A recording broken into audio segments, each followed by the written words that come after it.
Hello friends, எல்லோரும் எப்படி இருக்கீங்க? நல்லா இருக்கீங்களா? இன்றைக்கி புரட்டாசி முதல் சனிக்கிழமை. எப்போதுமே நாங்கள் புரட்டாசி முதல் சனிக்கிழமைக்கு ஃபேமிலியோடு நாங்கள் திருப்பதிக்கு போயிடுவோம். இந்த தடவை எங்களால் போக முடியல. டிக்கெட் கிடைக்கிறது ரொம்ப கஷ்டமாக இருந்துச்சு. அதனால் வீட்டிலையே பெருமாள் வழிபாடு பண்ணிடலான்ட்டு முடிவு பண்ணோம். எங்கள் வீட்டில் அலமேலு மங்கா தாயாரும் பெருமாளும்ன்ற படம் தான் இருந்துச்சு. தனியாக பெருமாள் படம் இல்லையேன்ட்டு எப்படா கீழே வச்சு நம்ம உட்காந்து பூஜை பண்ணணுமே இல்லையேன்னு யோசிச்சுட்டு இருந்தேன். அப்போ எங்கள் ஃப்ரெண்டு ஒருத்தவங்க திருப்பதியிலேருந்து எங்களுக்கு புதுசாக வாங்கி கொடுத்தாங்க. ரொம்ப சந்தோஷமாக போயிடுச்சு. அதனால் அந்த ஃபோட்டோ வச்சு நாங்கள் அந்த புரட்டாசி 2ஆம் தேதியிலேருந்தே நாங்கள் பூஜை பண்ணிக்கிட்டு இருக்கோம்.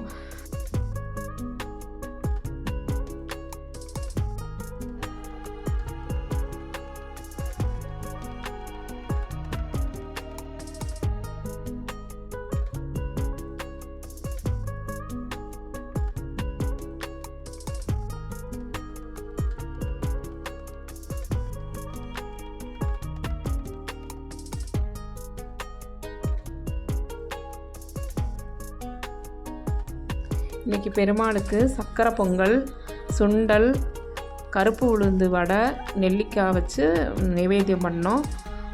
நாங்கள் எப்பயும் 3ஆவது வாரம் தான் தளிகை போடுவோம் பெருமாளுக்கு. அதனால் இன்றைக்கி இது மட்டும் செஞ்சு, இந்த பிரசாதங்கள் மட்டும் செஞ்சு நைவேத்தியம் பண்ணி பூஜையை நாங்கள் நல்லபடியாக முடித்தோம்.